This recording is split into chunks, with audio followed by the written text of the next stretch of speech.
Okay, so HIPAA basics. Let's just start there.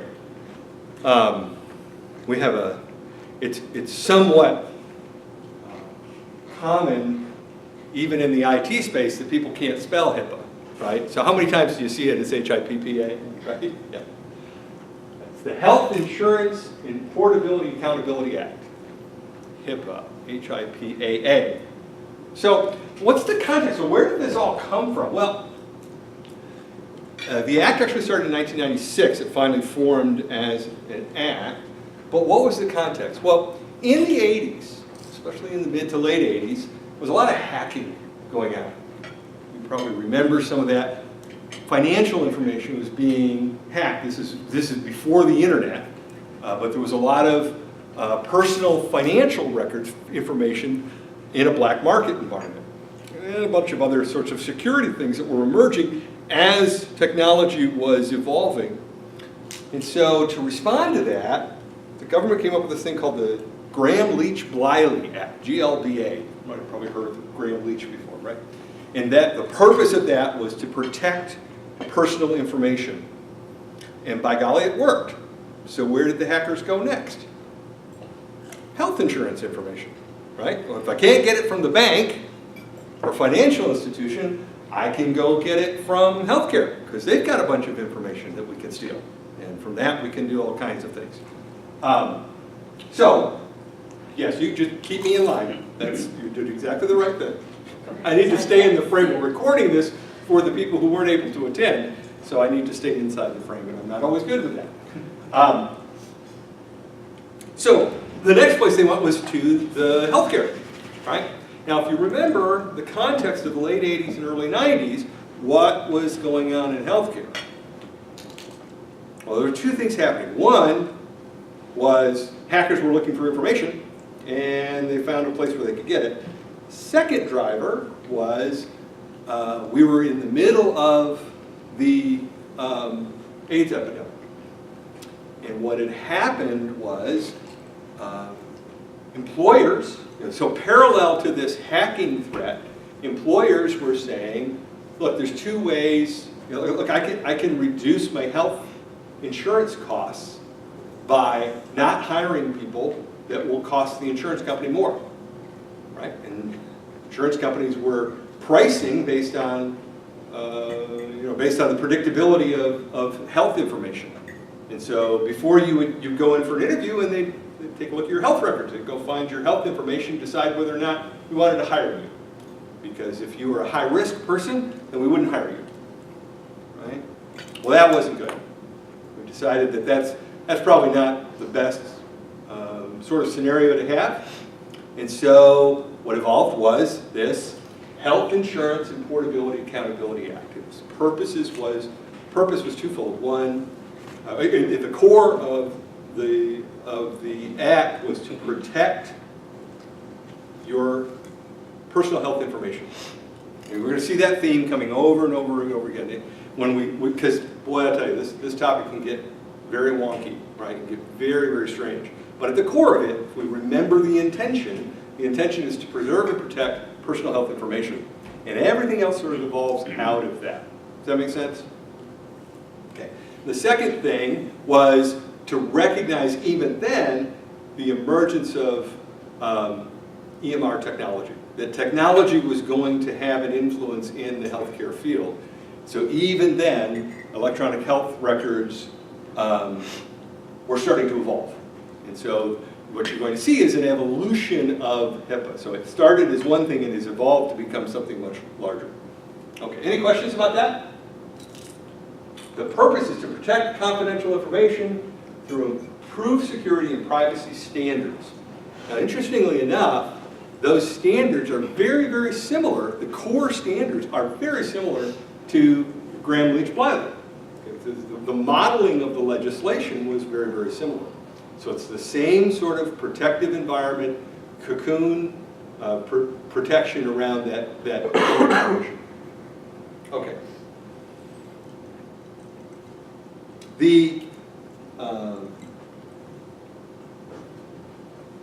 So it's important to recognize, so personal health information, right? So that's the essence of this. personal health information can be written, oral, or electronic. So it's not just the data. And this is the first point where we start to see that HIPAA is, in one way, much simpler than we think it is, and in one way, much more comprehensive than we might think. Because personal health information can be communicated in written, oral, or electronic formats. So if you think about the security piece, we're protecting those data fields inside a software application, right? Well, that's the digital form of that. But HIPAA also applies to policy and procedures, training, attestation, around how you interact with personal health information. Okay? Some examples of PHI. Like you probably already know this, right? So I don't think I need to spend a lot of time here, but the purpose of this slide is not to make you read. We're going to go around the room, everybody's going to read through it. No. The purpose of this slide is to show this pretty comprehensive, right? It's any combination of this kind of information establishes personal health information, and it's protected. Now let's pause and think about that for a minute. We're going to continue through this as we move along. We're going to think through and have this conversation specifically in the context of the HIPAA Act, of the legislation. But I think it's important to remember that there are other really good reasons to protect personal health information, right? It's just good practice. We're going to see a slide in a minute that shows what happens, that the market, small and large markets, respond very positively to people who, to providers who take seriously personal health information, even beyond the risk of fine and forfeiture. Does it make sense? So any combination of these things establishes a personal health record, and it is then subject to all of the constrictions, all of the rules around compliance. There's a phrase that we see used is this notion of minimum necessary.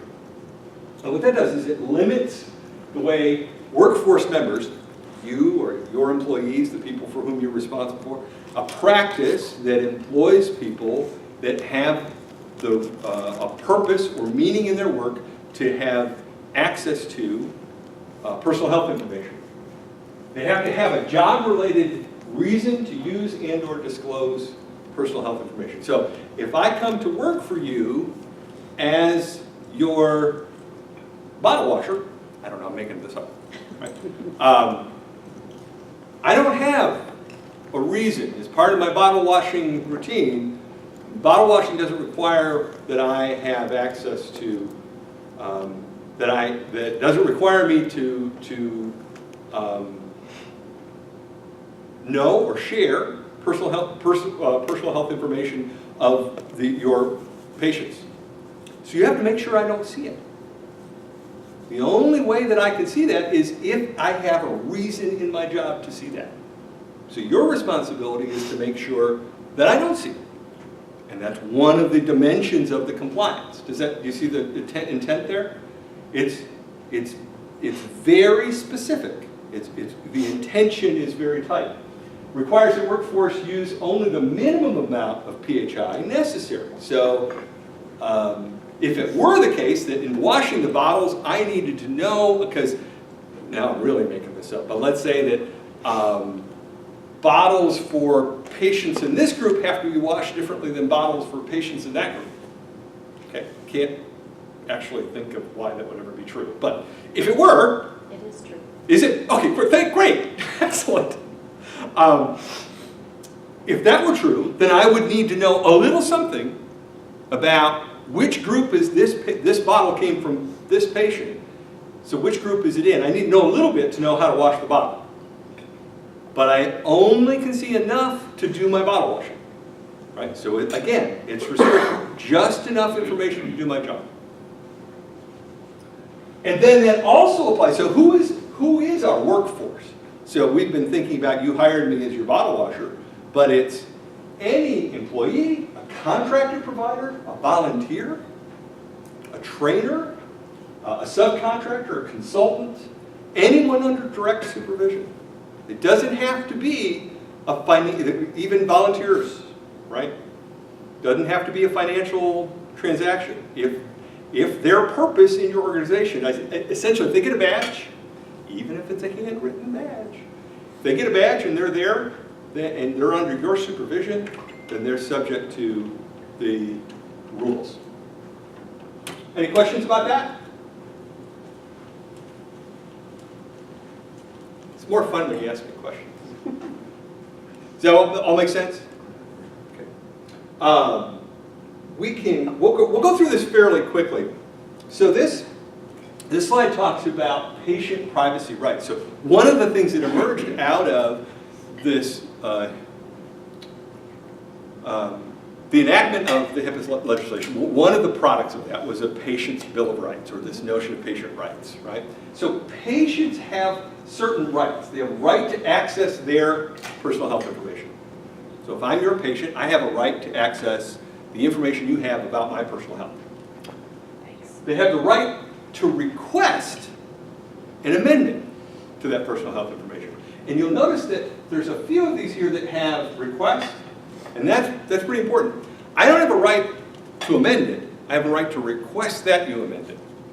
Right? So if I go in and I look at my health record and say, oh, no, you got it all wrong. That diagnosis wasn't right. I know better than you do. Right? Well, you're not obligated to change it. You're simply obligated to listen to my request and have due diligence in declining my request. But if I access that record and I say, this doesn't match. I happen to keep the record that I had when I was in the hospital that day, and my blood pressure was this, not that, and I think there was a mistake here. Well, in that case, you'd amend or correct the record, right? It's your call. All right, that is your call. So patients also have the right to request restrictions on how my information is used for treatment, payment, and healthcare operations. Right? That's interesting. They can ask, again, this is request. They can't demand it, and you aren't obligated. You simply have to use due diligence. You have to use your head. Because ultimately what drives all of our decisions in this, we said this at the very beginning, you have an obligation to protect that personal health information. If you start and end there, you'll stay on track, right? You have an obligation to protect that information. So, and then the patients have a right to receive confidential communications. Remember, interesting, I got a call and a text message on my phone about 20 minutes before we started, because I have a doctor's appointment on Saturday. And it's such a wonderful service. But I remember the day where the doctor's office would call me up, this is Dr. Smith, leaving a message on my home answering machine. Your records came in and you aren't looking that good. And boy, your blood pressure, I'm type 2 diabetic. Right? Oh boy, your sugars are even running pretty high. Well, I can't do that anymore. Right? Can't leave that. You have to be very, very careful about how you communicate that personal health information. So if you leave a message, it's the minimal use. Same principle applies. They could just, this is your doctor's office, doesn't even say who the doctor is. And you have an appointment on Saturday. And that's all it says. And actually that's all I need. Because then I remember to keep my appointment. And there's accounting disclosures. What's really interesting, and this is probably the most significant thing, is the right to complain to the Department of Health and Human Services. HHS, or the Office of Civil Rights. So HHS is the primary governing agency for Hipaa as an extension an extension of the Office of Civil Rights. Remember, part of the intent in the beginning of the legislation was to protect the civil rights of employees or potential employees, so that's why it kind of ended up in the civil rights domain. But HHS is the one who administers that. People have a right to complain. If they complain, and the HHS determines that it is a valid in some way, right? It's a credible complaint. Now, if they can call and complain about the temperature was too low in the waiting room, right? Whatever. But if it's a credible complaint, what does HHS do? What are their options? Anyone know? They don't have any options. They are absolutely required to audit you. If it is determined that it's a credible complaint, you will be audited. that they are bound by the legislation to execute an audit. Now, they have some discretion on what makes a credible complaint. As we're going to find, there's lots of room in the interpretation of these rules. But some things are clear. If it is a credible complaint, you will be audited. All the more reason you're going to see why you want to have an effective plan in place. So, what are we doing time-wise? So HIPAA security.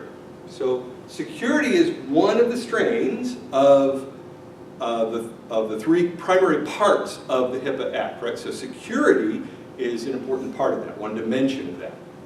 So HIPAA security applies to physical, technical, and administrative safeguards that are put in place to protect the confidentiality of health information.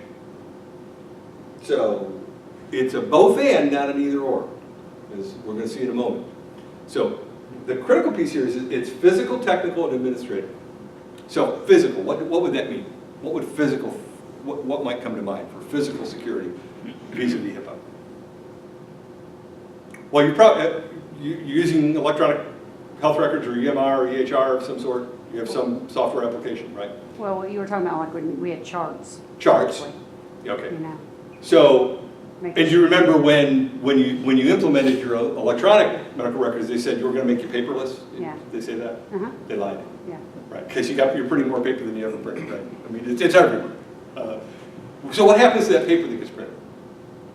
They just go in a bin until it gets filled up, maybe, and then it goes over to the shredder. That's physical security. And you got to start paying attention to, you are responsible for that printed health information from the moment it shows up on a blank piece of paper until it's shredded and is no longer there. So if it's sitting in a bin, and this is an actual occurrence, if it's sitting in a bin and it hadn't been shredded yet, and everybody decides to go out for lunch, and the cleaning crew comes in during the noon hour, and the cleaning crew has been, the office manager had been coming down on the cleaning crew for doing a better job, and so they see a bin there with a bunch of stuff in it, and so they throw it out, because they're trying to do a better job keeping things clean. It went in the trash. Somebody found it. There's health information here. Turned them in, and they had about a $300,000 fine. Because they left it in the bin. Right? So you see that it's physical, administrative, and technical security. You see the dynamic there? You're responsible for that health information. There isn't any HIPAA light. This question comes up sometimes. I sort of wish they had invented a HIPAA light, but they didn't. There's no, if you're a two-person doctor's office, right? If you're a single practitioner, you're under the same restrictions as a 500-bed hospital. HIPAA is HIPAA. There's no light version. You don't get a pass. Now, the interpretation of the security that Jason will talk about in a little bit, the interpretation of the best practices for managing your, especially electronic security, would be different because you have a different network, right? You have a different construct or a different infrastructure. But the requirement to be compliant is one requirement. And anybody who has access to personal health information is subject to that compliance. Okay, electronic protected health information. So now we put an E in front of it. And it becomes more valuable, right? You put, no, that was an iPhone. They put an I in front of it. HIPAA requires administrative, physical, and technical, same safeguards, right? Administrative, physical, and technical safeguards. I mean, we go back here to this one. So physical, again, we can look at administrative or physical. Sometimes the remedy is put a lock on the door. You know, it might just have been an alarm system. If you don't have an alarm system, you need to have one. Right? It can be both very simple and much more complicated, right? But those same standards of physical, technical, and administrative apply to electronic personal health information. So the EPHI. And that is implemented to address the confidentiality, integrity, and availability of that electronic information. So now we're talking about that same, any construct of that PHI, the long list that we looked at, that lives in fields in data, right? That lives on the network, that exists in a network digital environment and gets passed along that network. So now we've introduced an entirely different layer of complexity, because what evolved since 1980s, in the late 80s till now is what? Well, there's this fad, right? I'm still not sure it's going to catch on, but this thing called the internet. There's all this stuff, right? And the internet has these protocols for how it moves packets of data around.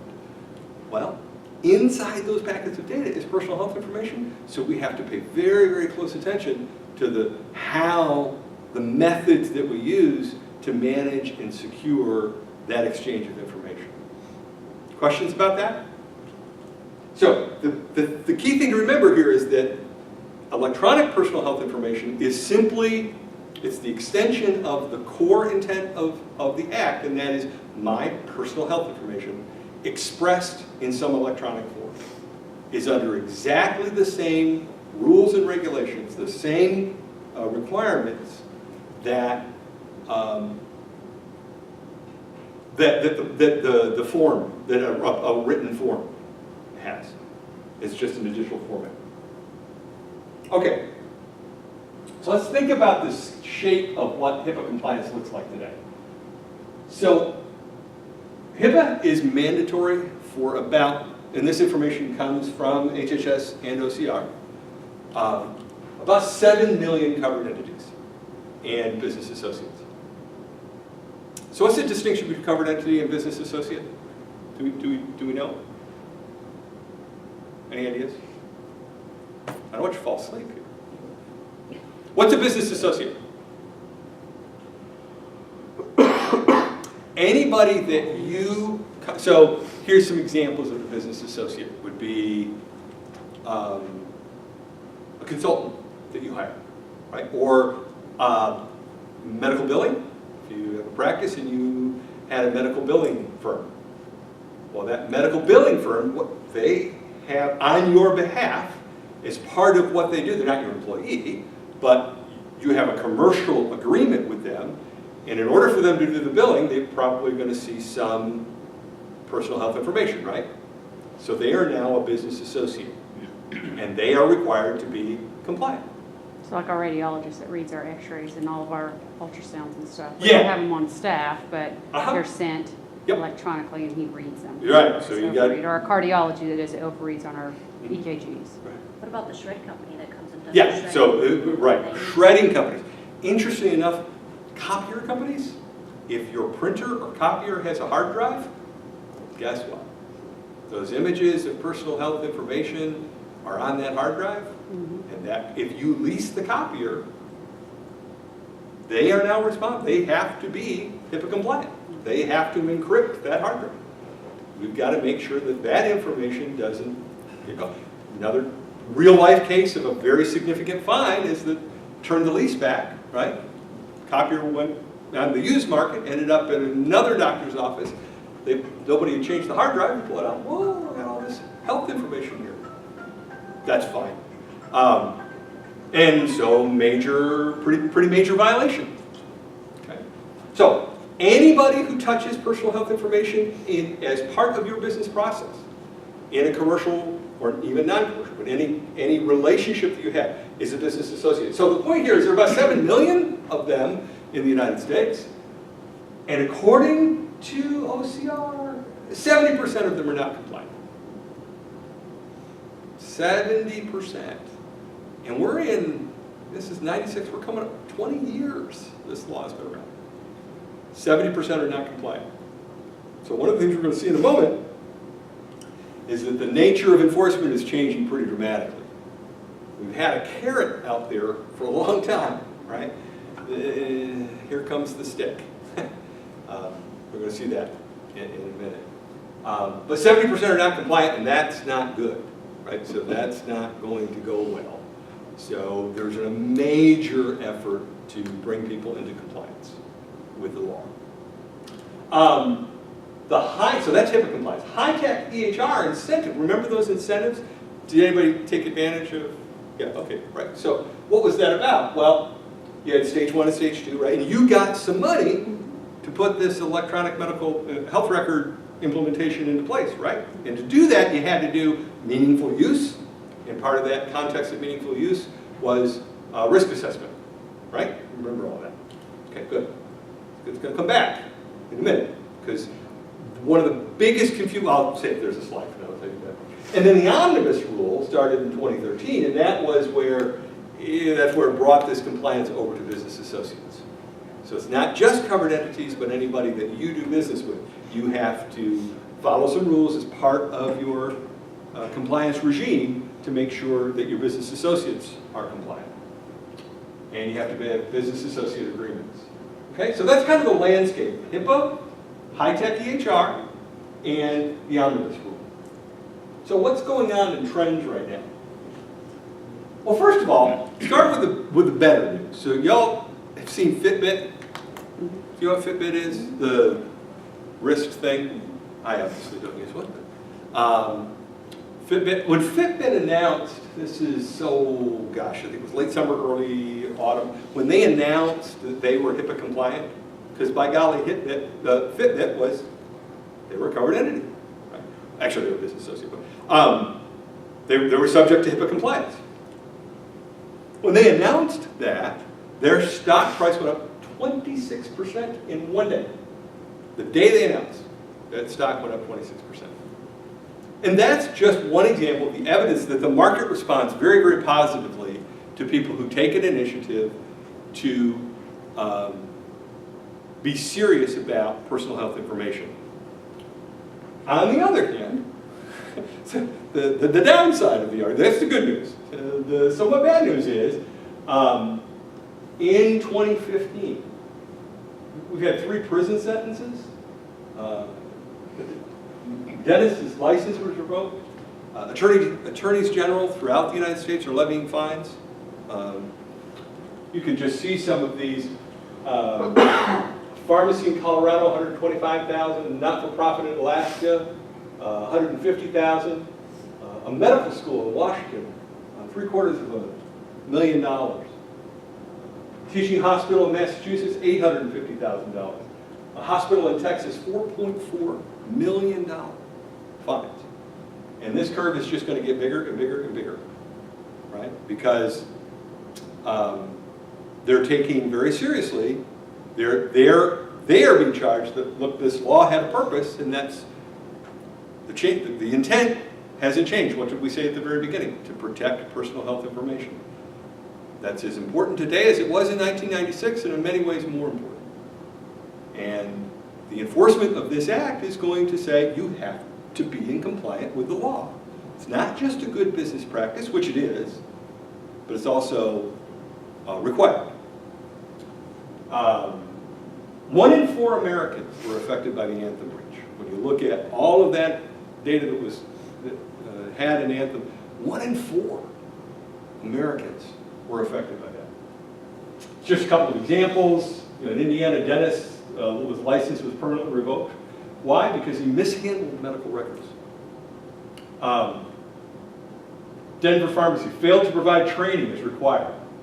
Alaska not-for-profit policies and procedures were not followed. WellPoint, $1.7 million settlement caused by a business associate performing a software upgrade. So the first 3 in particular is really interesting. These are not technical security breaches, are they? The failure, the breakdown is in policy and procedure. That's where your biggest exposure is going to be. You absolutely have to have the technical environment secure. But the big misconception is, I've completed a risk assessment, so I'm HIPAA compliant. Well, no, you're not. Risk assessment is one component to being compliant, but compliance is an ongoing process, as we're going to see in a moment. And the risk assessment is only one piece of that. So we hear a lot of this in the marketplace, a lot of confusion. One of the reasons why we've decided to go to market and partner with people like Monitor Technology is we want to cut through so much of the misinformation that's out in the marketplace where IT companies or technical companies are saying, we do this risk assessment, you're going to be compliant. We'll make you compliant because we do this. Well, no, you're not. I mean, it's just not true. That's not how it works. Right? Compliance is a much bigger thing. That technical piece is critically important, and you can't be compliant without it. But you have to also have all of the other pieces of compliance in place. Okay, we'll come through this. So risk assessment is not enough. It's an administrative audit, a privacy audit, and a security audit every year. So in the procedure of being compliant. So if someone says to you, we're 100% compliant. Well, no, you're not. At any given moment, it's a dynamic, it's ongoing. There is no such thing as being 100%. It's not a static condition. Compliance is a process, not an outcome. Right? It's an ongoing thing. Every year, you have to do an administrative audit, you have to do a privacy audit, you have to do a security audit. All of those. Completing a risk assessment does not make you HIPAA compliant. You had to do that for your meaningful use, right? To get your meaningful use, you had to do the risk assessment. And that's important. It's the same risk assessment goes in, follows the same, but it's only one piece. So the 7 fundamental elements of an effective compliance plan, according to the people who are enforcing this, HHS and the Office of, and the OIG, the 7 pieces. So what does it take to be compliant? So I've told you a lot of what isn't compliant, but what does it mean to be compliant? 7 fundamental elements of an effective compliance program are these. Implementing written policies, procedures, and standards of conduct. So the first thing is behavior. Policy, procedure, and conduct. You've got to, and guess what? They have to be current. If you tell me that you completed that, yeah, we bought that package, when was it? 2007, I think we got that. We got the binder, it's right there on the shelf. I remember it, I know where it is. Well, that's not compliant, because the act has evolved, the regulations have changed, the implementation parameters have changed, has to be current. So, first thing is written policy, procedure, and standards of conduct. Second, designate a compliance officer. You have to have somebody who owns that experience, right? You get one person in the organization in a small practice, a couple of practitioners. It might be one of the physicians, or it might be the practice manager. Doesn't matter whether it's hospital or somebody's designated as the compliance officer. We want one throat to choke. That's really the intent, was they want one person that's going to sign off and say yes. Okay? So you have to establish that. Conducting effective training and education. Okay, so now it's not just that you have the policy and procedure, you have to train to the policy and procedure. So it's not enough to say that we have a policy for that. You have to actually be able to demonstrate and illustrate that the policy, that every employee, every person that had a purpose in their job to see and touch PHI has been trained. And they have to attest. They have to be trained every year. Policy procedures have to be reviewed and updated every year. They have to be trained every year, and they have to attest every year. Developing effective lines of communication. So what does that mean? So what happens when there's a breach? Okay, you sent that fax to Dr. Joe Smith, not Dr. Frank Smith. What do you do? Look, the law recognizes things happen, right? I mean, that's not much of a breach, right? Now, if you sent it to Joe's Bar and Grill, right, because it was on the stack when you were making the lunch order, that's a bit more of a breach, right? The point is, you have to have effective lines of communication. People need to know what to do in the event of a breach.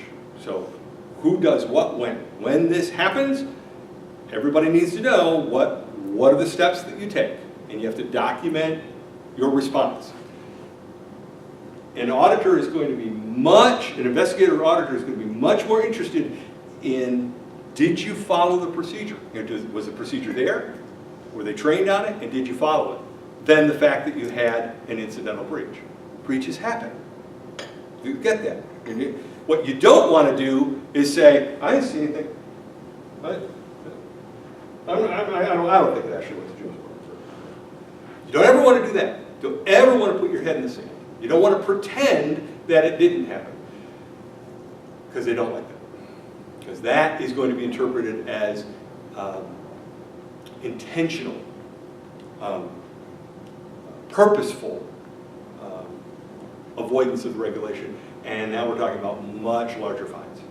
Right? The fact that you have a breach, it happens. Right? What's important in the event of a breach is that you have lines of communication and chains of events that can be documented, that you handle it. And that's fine. It's cool. It happened. You did the right thing. You reported it.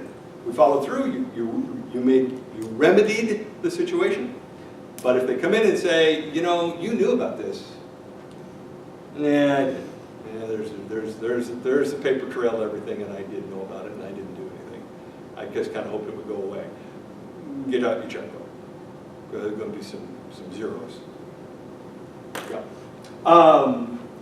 Internal monitoring and auditing, which Jason will talk about a little bit more on the technical side. Enforcing standards through well-publicized disciplinary guidelines. Your people have to know what the consequences are.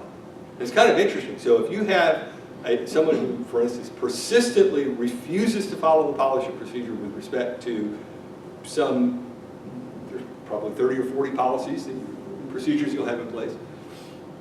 Somebody who persistently, just through laziness or maliciousness, just says, no, I'm not going to do it. You fire them. And it doesn't matter what state law is. I mean, that supersedes all of the other employment dynamics, because you can't do that. Right? There has to be a clear disciplinary consequence to failure to follow the procedure. And then responding promptly to detecting offenses and making corrective action. Right? So those 7 things, if we do those 7 things, we're good. Right? These are the elements of an effective compliance program. And notice that compliance is a program. It's an ongoing effort. It's not a one-time thing. Okay, we're running out of time here.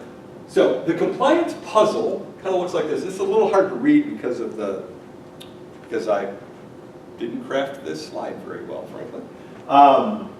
Audits. Let's just cover this real quick. So audits. This is your security risk assessment, administrative and privacy. Administrative privacy and security audits. So that's one of the pieces to the puzzle. You have to audit every year. Right? Remediation plans. You have to have a plan in place for remediation. When there is a breach or a failure or breakdown, what are you going to do about it? Okay?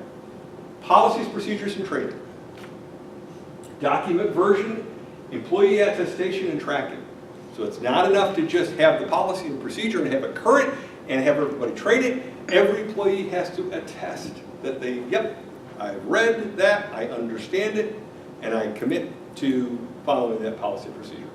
That attestation is critically important. Business associate management, so the BA agreements. You've got to have that a piece of the puzzle. And then incident management. How do you respond to an incident? Okay? These pieces of the HIPAA compliance, every piece needs to be completed annually, or as the regulations change, missing even one piece can result in fines and loss of reputation. Right? So it's a whole enchilada here. You got to do it all the time. It's not forgiving in that way. Okay? So I'm going to take 5 minutes. You give me 5 more minutes? Yep. Okay, he's bigger than I am, so no. I'm going to take 5 minutes to go through 4 steps of the compliance plan, and then I'm going to turn it over to Jason to talk to you a little bit about specifically how monitor technology can engage around the technology piece. And then out of that, we'll have some conversation about if you want to know more, If you'd like to discuss further how we could help you, Jason can facilitate that. I'm going to probably have to, I don't want you to perceive me as being rude, but I have a flight to catch out of Tulsa. And so I'm going to have to scoot along fairly quickly so that I don't miss my flight. So, first step one, assess where you are against the regulation, gap analysis. And interesting, the GUARD, our software as a service application, enables all of this. Right? So everything that I've been speaking to is enabled, facilitated, rooted in, completely contained in, and enabled by our product. Right? And in our product in partnership with somebody, a premier security provider, an IT company like Monitor, that's when you bind those two things together. Everything I've said is kind of not pretty, right? But we can make it very effective. We enable you to achieve compliance with a minimum amount of effort. I will say, because I know I won't have time at the end, and you'll get this slide deck, and there's several slides that we won't get to, but for attending today, part of what you'll do is get the entire slide deck. But we get thousands, tens of thousands of covered entities using the GUARD, hundreds of audits. Not one of our clients has ever failed an audit. Not one. 100% success rate in our clients surviving audits. And I don't know anybody else that can say that, right? So it's a very, very powerful thing. And one of the reasons it works so well is we enable you to take ownership of your compliance. We work with you so that you become responsible for your compliance. We're not some external consultant that you go to and then we go, oh yeah, that wasn't on our list. We enable that, what's becoming much more common, this notion of a culture of compliance. We enable that with you.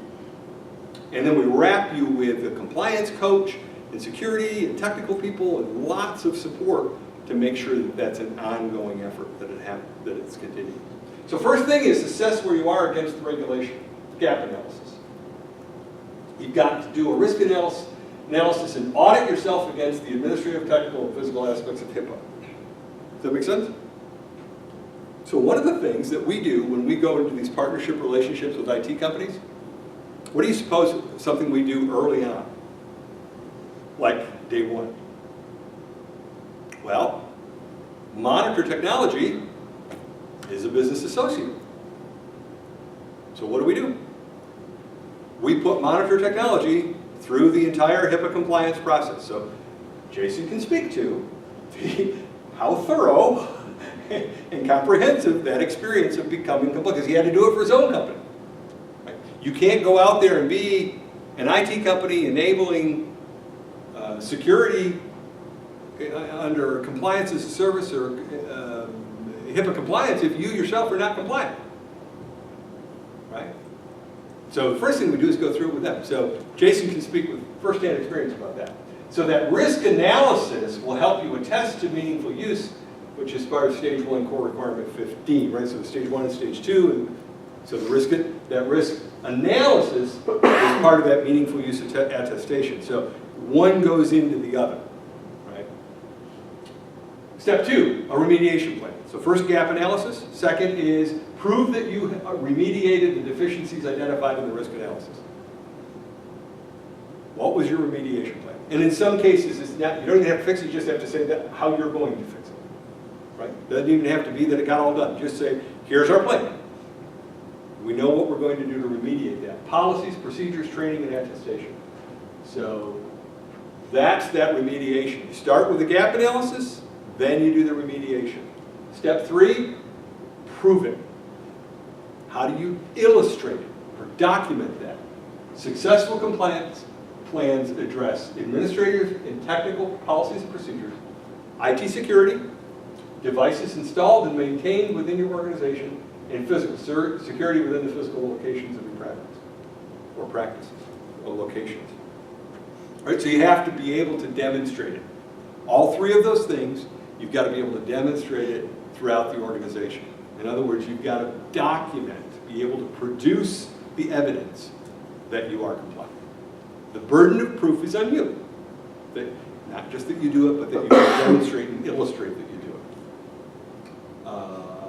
And then step 4, maintain your compliance. It's an ongoing thing. You have to have a regime and process in place that it repeats itself year over year over year. One of the biggest issues within, let's say, just the medical community, but it is true in the medical community, is you have a lot of employee turnover. And people come and go, come and go. There's no leeway given there, right? So as part of their onboarding, if they're there for 2 months, as part of their coming on board, is they have to go through the policy and procedure and attestation. And if they survive it past month 13, they got to do it again. Every year. Every year to be compliant. It's an ongoing process.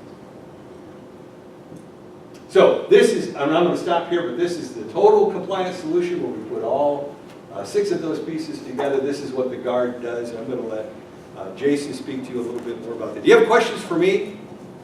Was this helpful? Did anything jump out at you? Just any aha moments? No? All right, we've got lots of ways to keep in touch. We'll be happy to work with you and further the conversation. Our purpose today, my purpose today was just give you some information about some of the baseline 101 issues around HIPAA compliance. And thank you for your attention. I appreciate it very much. All right, I'm going to let him talk and I'm going to sneak out of here. Can we get copies of those slides? Yes, we'll get you the slide deck. From the technology point of view, as a technology service provider, when we would go into covered entities, we would see basically 2 types of covered entity. There'd be the one that said, yeah, I have to be HIPAA compliant. Then the other that says, I am HIPAA compliant. But then when you start asking them questions, they didn't know the answers. So everybody kind of understood that this is something they needed to do, but they weren't doing it. Or they weren't doing it to the letter of the law. And it's kind of like your taxes at the end of the year. You can sort of do your taxes. But if you don't do it exactly like the IRS wants you to do, well, you're not following the law. So I just want to take just a few minutes of everybody's time, and on the last page of this, and you guys will have it with you, just kind of touch on some facts that we run into. The one that is kind of important is that HIPAA security standards are technology agnostic. If any vendor comes to you and says you have to use my product to be HIPAA compliant, they're not telling you the truth. HIPAA doesn't care who you use as a technology provider, they just care that you're taking care of it. Something that a lot of people don't understand is that stolen health records are 10 to 20 times more valuable on the black market than stolen credit cards. No matter how big you are, there's somebody that wants to get your information. I can assure you there's somebody after it. We see that a lot, like, I'm too small, they're not trying to steal my stuff. Yes, they are. And there's a good chance they've already done it. If you don't have a good technology plan in place, there's a good chance that someone's already taken health records or information from you, and you didn't even know it happened. So, again, we see both ends of the spectrum. There's people that are prepared for it, and there's people that aren't. But just keep that in mind. There was a study done by KPMG that 81% of healthcare organizations have been compromised by cyber attacks in the past 2 years. That could be anywhere. That study was anywhere from malware to viruses or keystroke loggers or anything, but 81%, that's a pretty high number. Roy sort of talked to this, but all data breaches must be disclosed by law. So the thing that I think is kind of interesting is that a lot of times the disclosure can be more of a detriment to your practice than the actual fines. So there's a practice in Arizona that, and I can't think of the name of, but if you search for that practice on the internet, I'm a person, I need my dental work done. I search for this dentist. The first thing that comes up was this HIPAA violation. The second thing is his webpage that says he's a dentist.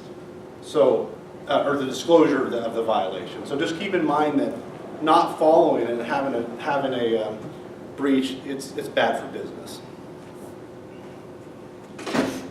And then kind of touching on that is show your customers that you are HIPAA compliant. They love to see it. Put a seal on your website. Put it up there that says, hey, we care about your privacy. We care about the fact that the whole world doesn't need to know that there's something wrong with you right now. Show them that you're doing this for them. It means something to people. It's good for business. And kind of the last thing I wanted to kind of touch on was HIPAA uses, and the National Institute of Standards and Technology as their guideline for security practices. This is basically, I printed this out, this is two kind of addendums of that, of what the standards of the, this is the introduction to resource guide for implementing HIPAA. This was a guide for conducting risk assessments. So even though HIPAA itself is policies and procedures based, and that's the part why Modular Technology wanted to have the compliance group come on with it, the security portion of it can be quite complex. There's a lot that has to be done. There's a lot of things that has to happen.